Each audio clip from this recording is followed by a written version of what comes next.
Hey. So let's get down to it. Welcome to the Imbolc Grace stream, streaming live from Elysia in Holbrook. I, of course, named my home after the Elysian Fields, essentially the spa section of the underworld. I figure if you're going to spend a majority of the time in the underworld, dedicate your house to the purpose, right? So,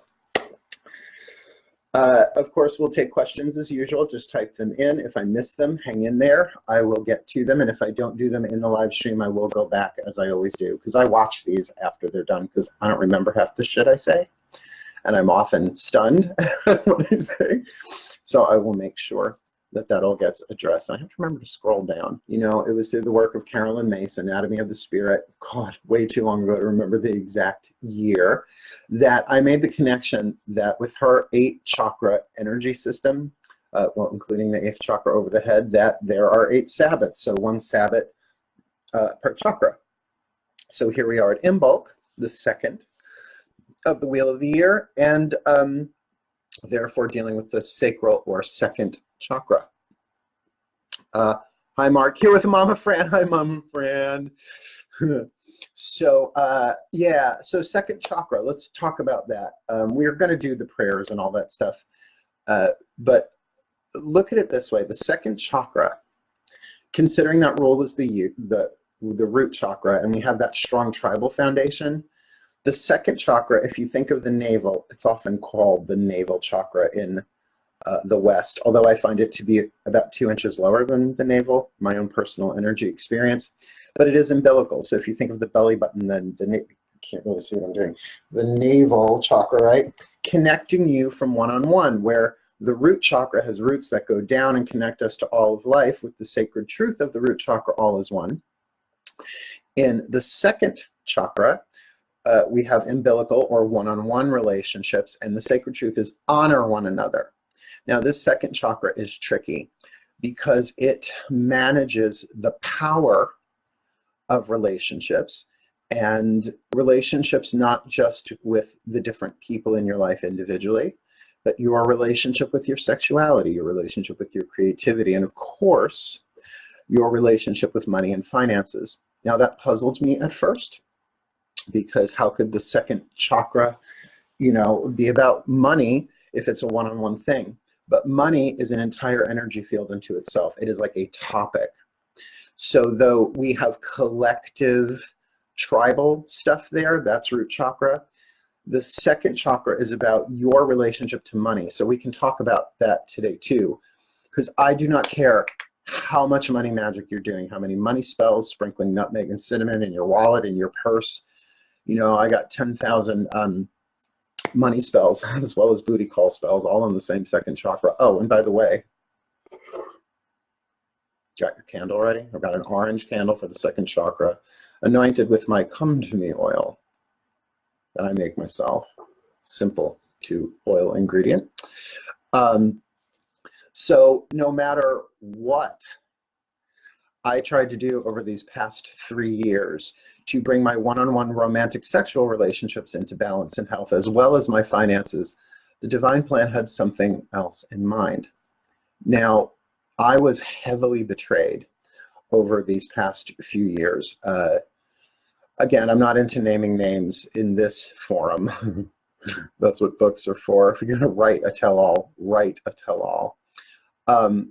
But in personal romantic relationships, in a handful of friendships, heavily betrayed, as well as in some financial. I'm not going to name the company, but if we've been talking under confidentiality, you know to which company I am speaking. A great betrayal, a lot of lying, and part of what made me spin my wheels was trying to figure out why. Why would they do that? Why did they lie? And I have a pretty strong background in Jungian psychology as well as basic psychology. So the standard, at least spiritual psychology of it, is that people are in pain and people feel less than, so they lie. But the thing about reason is that it is a purely mental process, and the gods do not truck in reason. Carve that on my shrine, and I still want a shrine after I croak, not just a gravestone. I want a shrine with the witty shit I said while I was alive. Purely selfish, yes, but I want to be able to find myself should I have to reincarnate, and I'll just pick up where I fucking left off. That is about as spiritually selfish as you get. So we've all been betrayed. We've all been lied to. Our friends will give us reasons why things happen. Oh, well, they're just horrible people, which is a new tagline I have invented for myself. Beautiful soul, horrible person. And that has really helped me move beyond reason, that I don't need to figure out why they did what they did, because having a reason doesn't heal. It really, if reason alone could heal us, the age of reason would have become the age of enlightenment. And it didn't, and it's not. So that's why grace has been such a strong pull for me over and over and over again, because grace is about healing beyond reason. That the divine does not care what reasons you have collected for what has gone down in your life. Completely contradictory to the Western forms of healing and, get down to the core issue of it and resolve it. Where I still know there is no healing without forgiveness, but if you're looking for a reason to forgive, it's not going to go as smoothly as you like. So that's why this second chakra grace is, both graces, both the dominant grace and the companion grace, are so invaluable to me. Now, before I get into that, and we're still going to do the prayers and all that stuff, light your candle if you haven't for Imbolc. I'm currently involved in a one-on-one sexual romantic relationship with somebody that we just cannot seem to be together right now, no matter how hard we try. I mean, we did spells, we did rituals. Yes, he is a witch. None of you know him. He's off the radar, so to speak. I like him that way. But he is the immovable force. He is the immovable object to my irresistible force. And one of the things that I learned about myself is that one of the things that happens to me when I'm with somebody who, it's a horrible way to say it, but it's how I'm going to say it, isn't as strong as I am in their own selves, they tend to lie. They tend to be people pleasers, and then turn around and do stuff that's so toxic and scary, and they hide it. Some of you know the person, this I'm going to say. I found out the person that I was in a last long-term relationship with was a heroin addict and was shooting up between his toes so that I wouldn't find out. God, was I pissed. I was pissed at myself. I was like, how could I not know that? And reason. I'm a Virgo. It's my go-to. I'm getting better with it. Reason. Why did they do that? Why did he do that? Well, why is anybody addicted to anything? That's a whole other story. And the second chakra is one of the two addiction centers. The other one is the throat chakra. Not only did I feel betrayed and lied to, but I was really angry at myself. How could I not know that? How could I not know that this was happening? And I went to my gods. I go into the castle of my soul, read Entering the Castle by Carolyn Mace. I posted a video about it in this group. It was really good. Made me cry a little bit.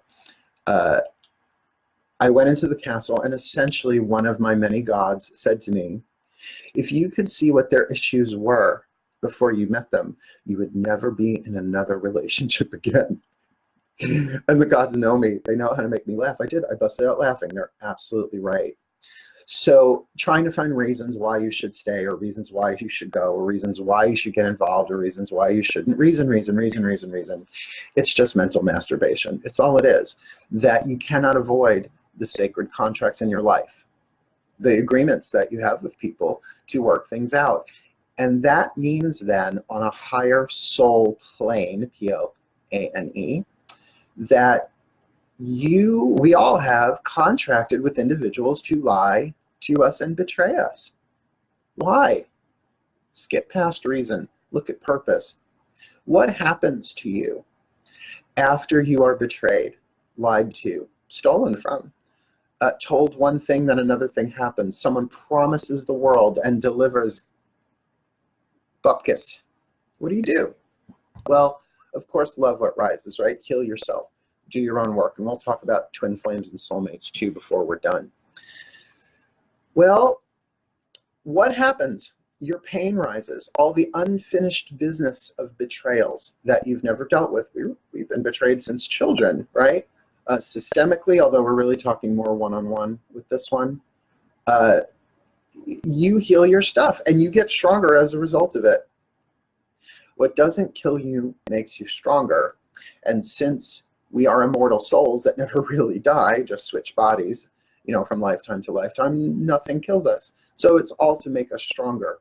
And people say, well, what's my lesson? What's my lesson? The pattern keeps repeating, as if we can know the lesson and then suddenly it will stop. I learned for myself, one of the things that keeps patterns in play for me is that I have a judgment, not just on the person or what they did, but a judgment that somehow this wasn't supposed to happen to me, that somehow this isn't part of the divine plan, and it happened to me instead of for me. Now that's very Course in Miracles. It takes time, I'll be the first to say, but you begin learning that things happen for you, not for the personality, but for the development of your soul, so that your soul becomes wiser, stronger, more powerful, more loving. And therefore you can undo hundreds of years of lifetimes, this and past ones, with one act of grace. And that's why grace can heal beyond reason.